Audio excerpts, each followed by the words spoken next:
오늘은 예수님이 세례를 받으신 수세일입니다. 세례를 받으신 날이고요. 또 교단이 정하는 기독교 대한선교교회 선교주일입니다. 해외 선교를 우리 하누리 교회도 많이 감당하고 있는데 우리 교단은 615가정을 세계에 파송하고 있고요. 1100명 정도 선교사님들이 세계 각국에서 복음을 들고 활동 중에 있습니다. 선교사님들이 1100명 정도 되다 보니까 이런 일 저런 일도 많고 수술하시는 분들도 있고 아프신 분들도 있고 뭐 많은 분들이 계셔서 그분들을 잘 섬기기 위해서 우리 해외 선교위원회가 애를 쓰고 있고 또 여러분들이 헌금하시고 기도해 주시는 덕택에 해외 선교위원회가 여러 가지 일들을 잘 감당하고 있습니다. 고맙게 생각을 합니다. 오늘 예수님의 수세일이라고 말씀을 드렸는데 제가 설교 제목은 쓸데 있는 일, 쓸데 없는 일 이렇게 정했습니다. 좀 제목이 여러분들을 생소할 수도 있고 설교 제목이 좀 이상하다 생각할 수도 있겠는데 이 쓸데없는 일, 쓸데있는 일 이게 뭐가 있을까 한번 생각해 보는 시간을 가지려고 합니다. 예수님이 세례를 받으셨다고 제가 말씀드렸는데 이 세례는 이 개신교회에서 성찬과 더불어 두 가지 가장 중요한 예전입니다. 가톨릭은 좀 더 많죠. 세례와 성찬 말고도 견진, 또 고해성사, 종부성사, 신품, 또 혼배성사 이렇게 합쳐서 7가지를 가톨릭 교회에서는 7성례, 7가지 성례다 이렇게 얘기를 하는데 우리 개신교회에서는 세례와 성찬만 성례로 인정을 하고 이 세례는 교회 공동체 일원이 되는 의식으로 굉장히 중요한 예전이죠. 그래서 세례를 받고 나면 우리 하누리 교회 공동체 일원으로 자신의 사명도 역할도 권리도 감당하게 됩니다. 그래서 이 세례는 우리 공동체 안에 편입이 되는 정식으로 들어오는 그런 의식이다 이렇게 생각을 하시면 되겠습니다. 오늘 본문 보면 예수님이 세례를 받으셨는데 세례를 받으시는 예수님을 보고 저는 처음 이 본문을 봤을 때 이런 질문을 했었습니다. 어떤 질문이었느냐면 왜 예수님이 사람인 세례 요한에게 세례를 받으셨지? 세례를 요한에게 받을 이유가 있나? 이런 생각을 했습니다. 답을 말씀드리면 예수님은 세례를 받으실 필요가 없는 분입니다. 왜? 예수님은 죄 없으신 완벽한 인간이시고 예수님은 회개도 죄의 용서도 필요 없는 분이기 때문에 그렇습니다. 그렇기 때문에 자연스럽게 왜 세례 요한에게 세례를 받으셨을까라는 의문이 드는 겁니다. 그리고 세례 요한의 세례는 물세례입니다. 예수님의 세례는 불세례요, 성령 세례입니다. 요한의 세례는 물세례다. 예수님의 세례는 불세례, 성령 세례다. 그 급이 완전히 달라요. 그런데 불과 성령 세례를 베푸시는 예수님이 물세례를 베푸는 이 세례 요한에게 세례를 받았다? 쓸데없는 일처럼 보이는 거죠. 세례 요한도 예수님에게 세례를 받으시러 나오시는 모습을 보고 뭐라고 말씀하셨는가 하면 3장 14절에 요한이 말렸어요. 내가 당신에게 세례를 받아야지 당신이 내게로 오시면 되겠습니까? 내가 당신에게 세례를 받아야지 당신이 나한테 세례를 받는 건 말이 안 됩니다. 말렸다는 거예요. 누가복음에 보면 또 약간 이상한 얘기가 좀 나옵니다. 우리가 알고 있는 것과는 좀 다른 얘기인데 누가복음에서도 예수님이 마태, 마가 복음에서 마찬가지로 세례를 받는 장면이 나오는데 누가복음 3장 20절에 보면 예수님이 세례를 받으시기 전에 이 세례 요한이 옥에 갇히거든요. 한 가지 악을 더하여 요한을 옥에 가두니라. 이게 헤롯이 한 짓입니다. 옥에 가두어 버렸어요. 그런 다음에 21절에 보면 백성이 다 세례를 받을 새 예수도 세례를 받으시고 기도하실 새 하늘이 열렸다. 세례 요한에게 세례를 받았다 이런 말 없습니다. 누가에는 그냥 세례를 받으셨다 돼 있고 세례 요한에게 세례를 받았다는 말이 없이 그냥 세례를 받을 때 하늘이 열렸다 이렇게 돼 있는 게 누가복음입니다. 근데 우리가 아는 거하고 다르죠. 마태나 마가는 세례 요한에게 세례를 받았다고 돼 있고 또 세례 요한이 한 말들이 있는데 누가는 세례 요한이 오게 이미 갖췄어요. 그런데 예수님이 세례를 받았다? 하늘이 열렸다? 그러니까 누가복음에서는 예수님이 세례 요한에게 세례를 받았다고 하는 것 자체를 원천적으로 봉쇄를 해버리고 인정을 하지 않으려고 하는 상황이 보인다는 겁니다. 자, 어쨌든 누가가 세례 요한에게서 세례를 받았다, 안 받았다, 뭐 이런 얘기를 하는 것이 아니라 예수님의 세례 자체가 사실은 세례 요한에게 받아야 될 이유가 없다는 거예요. 쓸데없는 일이었다는 거죠. 이 부분에 대해서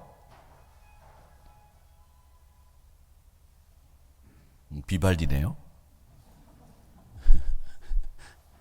이 부분에 대해서도 이 초대교회가 굉장히 고민을 많이 했습니다. 고민을 많이 했는데 주님이 왜 세례를 요한에게 받으셨을까라는 문제를 가지고 초대교회도 굉장히 고민을 많이 했어요.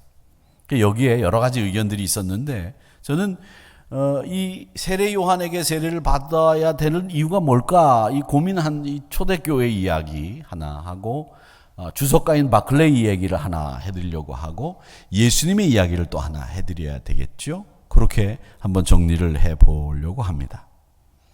먼저 이 초대교회가 예수님이 왜 세례 요한에게 세례를 받으셨을까 이 고민을 어떻게 해결했느냐라고 하면 우리가 가지고 있는 이 정경은 66권입니다. 66권. 그런데 복음서는요. 마태, 마가, 누가, 요한 이 네 가지가 있어요.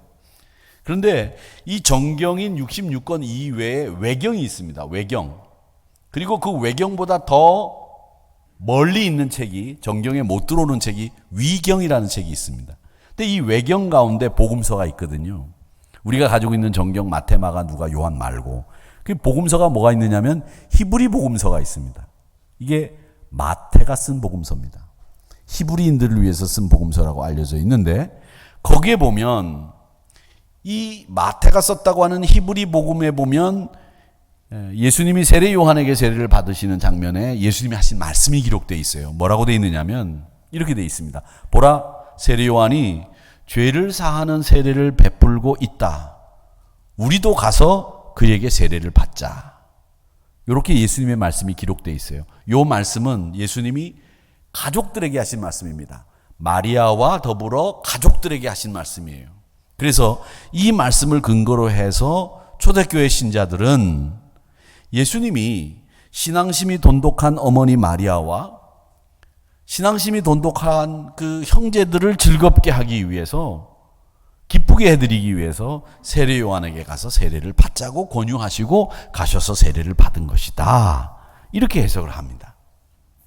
또 하나는 이게 초대교회에서 예수님이 세례 요한에게 받은 것에 대한 첫 번째 해석이고요.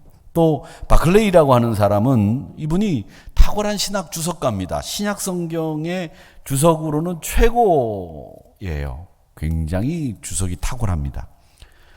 근데 예수님이 공생애를 시작하기 전에 세상이 자기를 기다린다는 걸 알고 그리고 또 유대인들을 보니까 유대인들이 그때까지는 자기들이 선민이라는 생각만 한다는 거죠.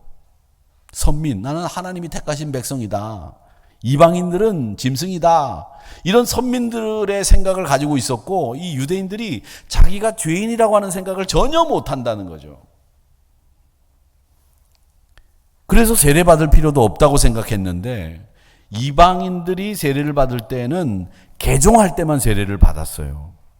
그런데 세례 요한이 광야에 와서 회개하라 천국이 가까이 왔다 그러면서 메뚜기와 석청만 먹고 낙타 털옷을 입고 막 외치니까 이 유대인들이 자기들이 선민이라고만 생각하던 유대인들이 아하 우리도 죄인이구나 라는 것을 자각하기 시작했다는 거죠. 우리가 하나님을 가까이 해야 되겠다. 하나님을 사모해야 되겠다. 이런 마음을 가지고 세례 요한에게 달려가서 유대인들이 세례를 받았다는 거죠. 하나님을 간절하게 찾는 그 유대인들, 그들이 세례 요한에게 달려가서 세례를 받는 모습을 보시면서 예수님은 나도 너희들과 같이 하나님을 간절하게 사모하는 사람이다. 하나님을 찾아야 된다. 죄 씻음 받아야 된다. 이걸 보여주시기 위해서 그들과 함께 가서 세례 요한에게 세례를 받았다. 이렇게 해석을 합니다.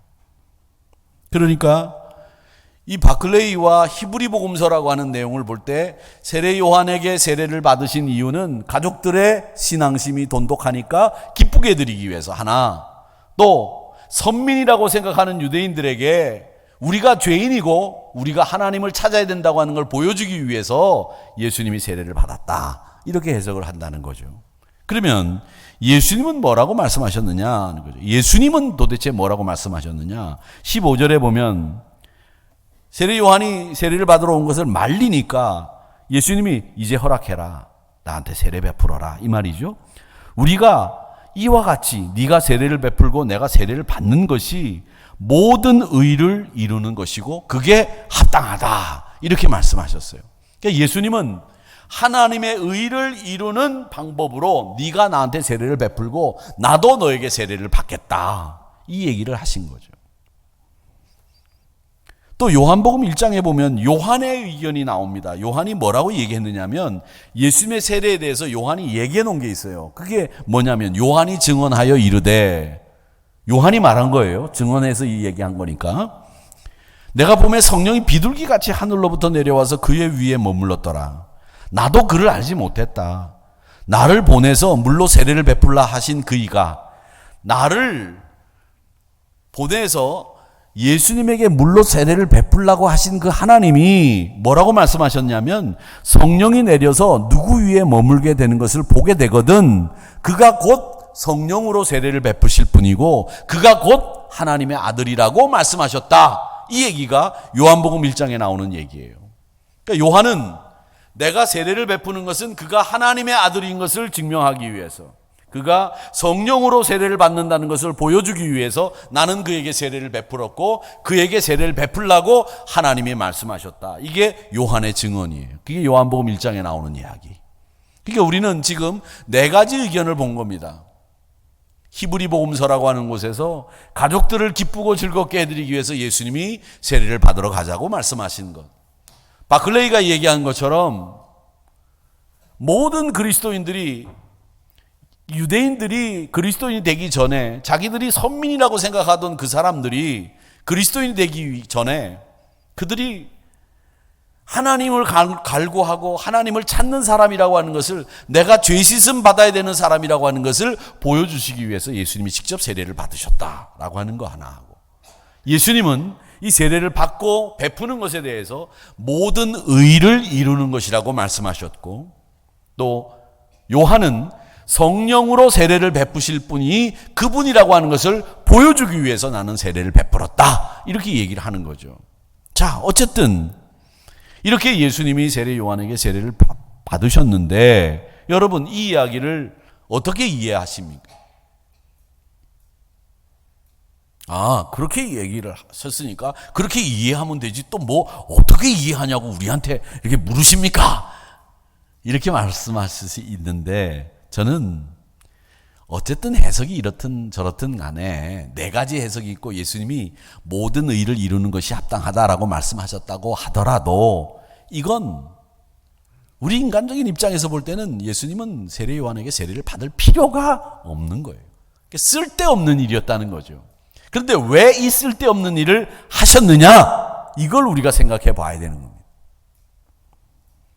여러분들의 이해를 돕기 위해서 제가 두 가지 간단한 이야기를 말씀드리겠습니다. 하나는 딸아이가 학교를 마치고 집에 돌아왔습니다.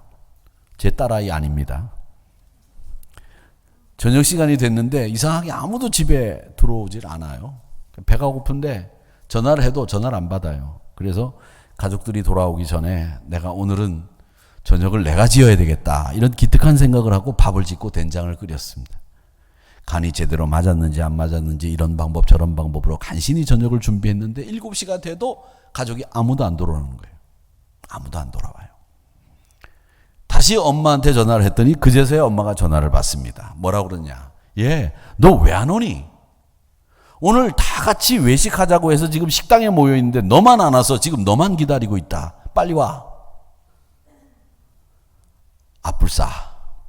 오늘 외식하기로 몇 달 전부터 계획을 한 것을 잊고 있었던 겁니다. 정성스럽게 만든 저녁 다음에 먹어야 됩니다. 여러분 어떤 생각이 드십니까? 이 저녁을 지은 이 딸아이는 쓸데없는 짓을 한 것에 틀림이 없습니다. 쓸데없는 일을 했습니다. 두 번째 얘기입니다. 남대문에 가면 남대문 시장과 남대문 사이에 지하도가 있습니다. 우리 남대문에서 지하도가 있다는 걸 아시는 분들이 많이 계실 텐데 저도 자주 이용했던 적이 있었는데 꽤 많이 돈이 들어갔고 그걸 만들 때에 이 남대문이 이 국보 1호인데 이게 손상이 될까봐 걱정하는 우려의 목소리도 많았습니다. 근데 지금 이 지하도는 거의 이용하는 사람이 없습니다.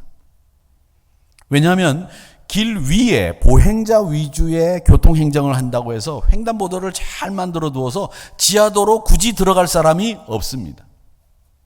그곳은 잡상인들이 진을 치고 있고 간혹 노숙자들의 잠자리가 됩니다.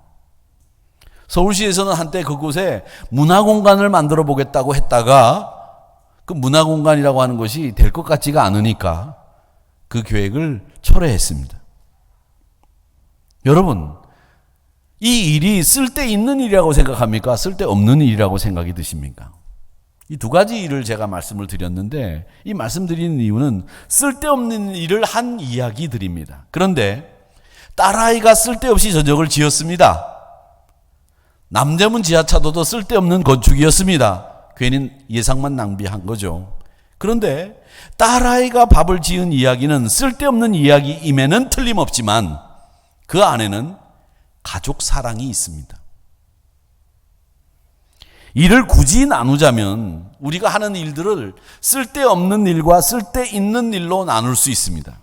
그런데 쓸데없는 일에는 이해가 되지 않는 쓸데없는 이야기가 있습니다. 적어도 경제적인 손실뿐만 아니라 그 일을 해놓고 아무런 의미도 찾을 수 없는 그런 일들이 있다는 거죠. 그런데 쓸데없는 일을 했지만 그러나 가족에 대한 사랑이나 자녀에 대한 사랑을 확인할 수 있다면 그 이야기를 꼭 쓸데없는 이야기라고 말할 수 있느냐 하는 거죠. 그렇지 않다는 거죠. 사랑이라고 하는 것은 돈으로 환산할 수 없는 가치를 가지고 있기 때문입니다.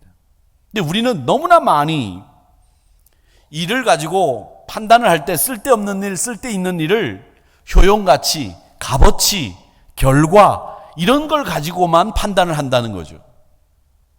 의미를 찾거나 그 일을 통해서 우리 공동체가 얼마나 공고해지고 얼마나 사랑이 넘치는 것을 확인했는지 이런 의미는 다 떠나서 효용가치, 값어치, 결과 여기에 집중해서 생각하기 때문에 우리가 쓸데없는 일과 쓸데있는 일을 그런 가치로만 판단을 한다는 거죠.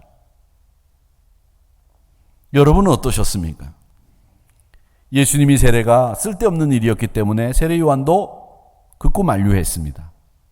그러나 예수님은 이 쓸데없는 일을 통해서 하나님을 찾는 사람들에게 또 우리가 죄 사함이 필요하고 구원받아야 된다고 하는 사실을 보여주시려고 했고 또 내가 하나님의 아들이라고 하는 것도 보여주시려고 했고 성령으로 불로 세례를 베푸시는 분이라는 것도 보여주시려고 한 거죠.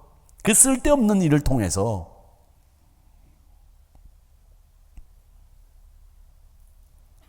우리는 도움이 되는 일, 유익한 일, 항상 무언가 남는 일은 쓸데있는 일이라고 생각을 하는 반면에 효용가치나 또 혹은 누구에게가 도움도 안 되는 그런 일은 쓸데없는 일로 구분한다는 거죠. 값어치만 생각하는 거죠. 근데 저는 이 쓸데없는 일, 여기에 감동된 사람들이 우리 그리스도인들이라고 생각합니다. 떼약볕 아래서 전도지를 돌립니다. 시간이 금인 분이에요. 그분도 연봉이 꽤 높은 분인데 떼약볕 아래서 그걸 다 미루고 전도지를 돌립니다. 쓸데없는 짓이죠. 지금 그분이 돈을 벌면 한 시간에 수억 원을 벌 수 있는 분들인데 떼약볕에서 전도지를 돌립니다. 쓸데없는 짓을 하는 거죠. 금전적인 수입이 나한테는 전혀 없는데도 아침부터 백화점에 나가서 바자를 합니다. 우리 여전도의 우리 권사님들이 그렇게 하셨죠. 쓸데없는 일이죠. 눈이 오고 비가 오는데 칼바람을 맞으면서 오늘도 바자회를 합니다. 그리고 수익금을 모읍니다. 쓸데없는 일처럼 보일 수 있습니다. 그냥 우리가 십시일반 돈을 얼마씩 내가지고 돈을 모으면 되지. 꼭 그걸 바자회를 해가지고 추운 데 나가서 있어야 되느냐. 이렇게 이야기할 수 있습니다. 그게 더 나을 것처럼 보이죠. 또 그렇게 하는 교회들도 있지요. 식당 봉사를 합니다. 나는 식당 봉사 못해. 내가 돈을 줄 테니까 사람 사서 해. 이게 더 효용 가치가 있고 그게 더 바람직해 보입니다. 내가 들어가서 거기서 물을 적셔가면서 손에 물을 적셔가면서 일하는 게 쓸데없는 일처럼 보입니다. 오늘날 시간은 돈입니다. 그런데 그 돈 같은 시간을 교회에 와서 허비하죠. 쓸데없는 일이죠. 우리 권사님들 자녀들이 와서 용돈을 줍니다. 그 용체를 받으셔서 헌금을 합니다. 교회에 못 오시게 되면 교회에서 코로나 때문에 예배를 못 드리면 평일날 그 헌금을 항목별로 다 맞춰가지고 못 오신 주일만큼 딱 헌금을 가지고 오세요. 그걸 용돈을 준 자녀들이 압니다. 뭐라고 얘기하느냐. 어머니, 헌금 좀 하지 마시고 그 돈으로 가셔서 맛있는 거 사 드시고 좀 옷도 사 드시고 사 입으시고, 옷은 사 드시는 게 아니죠. 사 입는 거죠. 하라고 그렇게 얘기합니다. 쓸데없는 일을 그렇게 하지 마시고 어머니 드시고 싶은 거 드시라고 합니다. 또 코로나 때문에 교회 못 가는데 굳이 교회를 가면 왜 쓸데없이 그냥 교회를 가가지고 예배를 드립니까? 영상으로 예배 드리면 되는데 자식들이 야단을 칩니다. 그런데 쓸데없는 것처럼 보이는데 교회에 와서 예배를 드리는 그 기쁨과 감동은 영상으로 보는 예배와는 비교할 수 없다는 걸 그 어르신들은 아는 거죠. 여러분, 우리 성도들은 이렇게 쓸데없는 일에 감동된 사람들이에요. 예수님의 쓸데없는 일에. 그래서 그 쓸데없는 일처럼 보이는 일에 최선을 다해서 헌신하고 우리의 시간을 투자하는 거예요. 나 쓸 일도 많은데 무슨 선교비야, 선교비가. 그런데도 내가 안 먹고 내가 안 쓰면서 선교헌금하고 구제헌금하는 거죠. 다 쓸모없는 일처럼 보이는 그 일에 우리가 고생을 하는 겁니다. 사실 우리 이 설교를 준비하면서 우리 교회 일을 쭉 생각해 봤습니다. 하늘의 교회가 뭐 알지도 못하는 곳에 학교를 짓느라고 고생했습니다. 온갖 이야기가 난무했죠. 왜 결과가 없느냐, 돈을 그렇게 들였고 대법원에서 그렇게 이겼는데 왜 점유하지 못하느냐, 아우성도 치셨습니다. 쓸데없는 일을 한 것 같았습니다. 괜히 돈만 들인 것 같고요. 25억, 26억 참 어마어마한 돈인데 못된 선교사 재산이 된 것 같아서 속상합니다. 근데 저는 생각해 봤어요. 이 일이 다 정리가 되고 이쯤에서 한번 그 일을 정리하고 우리 하누리 교회에서 이 일을 어떻게 의미 짓고 어떻게 우리가 선을 긋고 넘어갈 거냐, 이런 부분에 대해서 생각을 쭉 해봤습니다. 필리핀이 아무리 무법지대라고 할지라도 학교로 등록돼 있고 학교가 된 이상 개인 재산이 될 수 없다는 것을 저는 봤습니다. 그리고 또 지켜지고 있습니다. 근데 무엇보다도 그곳에 제가 그 필리핀을 포기하고 강화도 선교센터를 받는 데 있어서 가장 결정적으로 제 마음에 꽂힌 말이 있었습니다. 그게 뭐냐? 학생들이 그곳에서 공부하고 있다는 거예요. 하누리 교회가 직접 운영할 수 없고 우리와 상관없는 학교가 돼버렸는데도 학생들이 그곳에서 공부하고 있다는 말에 저는 이건 우리가 더 이상 운영해서는 안 되겠다. 여기서 학교만 운영이 된다면 손을 띄자. 물론 선교사가 감옥에 갇혀 있었기 때문이기도 했지만 결자 해지 차원에서 우리 하누리 교회가 이 문제를 해결해야만 이 필리핀 선교도 원활하게 돌아갈 거니까 이 문제 해결하자. 이런 생각이 들었어요. 비록 우리와 상관없이 운영돼서 우리 손을 떠난 것 같아서 속이 상했지만 우리는 하나님 앞에 헌금을 했지 사람 앞에 헌금을 한 건 아니었어요. 분명히 여러분 하나님 앞에 헌금하셨습니다. 그게 강요가 됐던, 그게 여러분 자발적으로 했던지 간에 하나님 앞에 우리는 헌금했습니다. 그리고 그것이 우리 권리를 주장하는 모습으로 그 학교를 운영하지 못하게 되었었지만 그래도 그렇게 학교만 짓게 한 것이 아닐까 이런 생각을 하면서 하나님이 학교를 지으면서 우리가 그 학교에서 이게 우리 거다라고 하는 그런 마음을 가지고 운영하려고 하는 그 모습이 보기 싫어서 우리로 운영하지 못하도록 손을 띄게 하신 것 아닌가 이런 생각도 들면서 필리핀 영혼과 그 나라의 미래를 걱정하면서 헌금을 했다면 그것이 우리가 운영하지 못한다고 할지라도 우리와 상관없는 학교가 됐다고 할지라도 우리가 헌금해서 그 영혼을 사랑하는 마음을 가지고 했다면 그 일은 쓸데없는 일은 아니었다. 거기서 학생들이 공부하고 있었다고 한다면 지금도 공부하고 있다면 쓸데없는 일은 아니었다. 왜? 우리는 쓸데없는 일에 감동된 사람들이거든요. 돈이 전부인 사람에게는 자기 주장을 해야 되고 내가 관리를 해야 되겠다고 생각했다고 한다면 그 일은 쓸데없는 일이 됐겠지만 저는 그렇게 생각하지 않습니다. 수많은 신자들이 자기 돈을 털어서 가난한 이들을 구제합니다. 떼약볕 아래서 전도지를 돌립니다.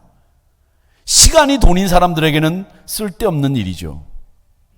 그러나 그 일을 하고 있는 사람에게는 전혀 그렇지 않습니다. 세상 사람들은 하누리 교회 성도들이 쓸데없는 일을 한 사람처럼 보일 수 있었는지는 모르지만 저는 예수님의 쓸데없음에 감동된 사람들이라고 생각합니다. 그렇기 때문에 세상에서 쓸모없다 여기는 일들을 예수님을 위해서는 쓸데있다 여기고 최선을 다해서 성실하게 감당해야 됩니다. 무엇보다 예수님은 이 쓸데없는 일에 여러분들이 동참하기를 바라고 계신다는 사실입니다. 사랑하는 성도 여러분, 제 얘기는 여기까지입니다. 쓸데없는 일, 쓸데있는 일, 여러분은 어떤 기준으로 나누셨습니까? 그 쓸데없는 일이라고 할지라도 그 일이 의미가 담겨 있고 하나님 앞에 한 일이라고 한다면 칼바람을 맞아도 바자를 떼약볕 아래서 전도지를 돌리는 그 멍청한 것처럼 보이는 그 일이 하나님 나라를 이루는 일이다라는 것을 우리는 보는 겁니다. 하나님 나라의 쓸데없는 일에 감동된 사람들이 우리들이라는 거죠. 오늘 우리 박인규 장로님이 이제 시무하시면서 마지막으로 기도를 하셨습니다. 19일 날이 생신이기 때문에 1월 19일 날이 이제 정년하시기 때문에 이제 시무장로로 기도하는 건 마지막이셨습니다. 참 의미가 있었던 기도였다고 저는 생각하고 제가 기도를 쭉 들었는데 하나님 앞에 올려드리면서 여러분, 우리가 하는 일들, 어떻게 보면 기도하는 일, 우리가 예배 드리는 일, 이런 일들 중에서 야, 뭐 꼭 저렇게 해야 돼? 이렇게 생각하는 일들이 우리 신앙생활에는 너무나 많다는 거죠. 그런데 그 쓸데없는 일들 가운데서 하나님은, 우리 주님은 모든 것이 합력해서 선을 이루고 의를 이룬다라고 분명히 말씀하셨습니다. 누군가에게 그 쓸데없는 일이 도움이 된다면 우리는 기꺼이 해야 된다는 사명감을 가지게 되는 겁니다. 사랑하는 성도 여러분, 그러게 앞으로 우리 신앙생활 하면서 효용가치, 값어치, 결과 이런 걸 가지고 쓸데있는 일이다, 쓸모없는 일이다 구별하지 마시자고요. 비록 내가 오늘 저녁에 못 먹는 밥이라고 할지라도 그것을 지었다고 해서 그게 쓸데없는 일이라고 하기보다는 내 가족 사랑이 담겨 있다면 아무리 큰 것을 손해보더라도 그 사랑을 확인하는 일이라고 한다면 정말 우리 삶을 풍성하게 만들어주는 것 아니겠습니까? 의미를 너무 상실해버리고 우리 사랑하기나는 일을 너무 등한시하면서 값어치와 효용만 따지는 이 세상 앞에서 우리가 어떻게 살아야 될는지 한번 판단해 보십시오. 쓸데없는 일, 그 일에 감동된 사람들이 우리다. 이것이 오늘 제 설교의 주 내용입니다. 분명히 우리는 예수님의 쓸데없는 일에 감동된 사람이라는 것을 잊지 않는 저와 여러분이 되시기를 주님의 이름으로 축복합니다.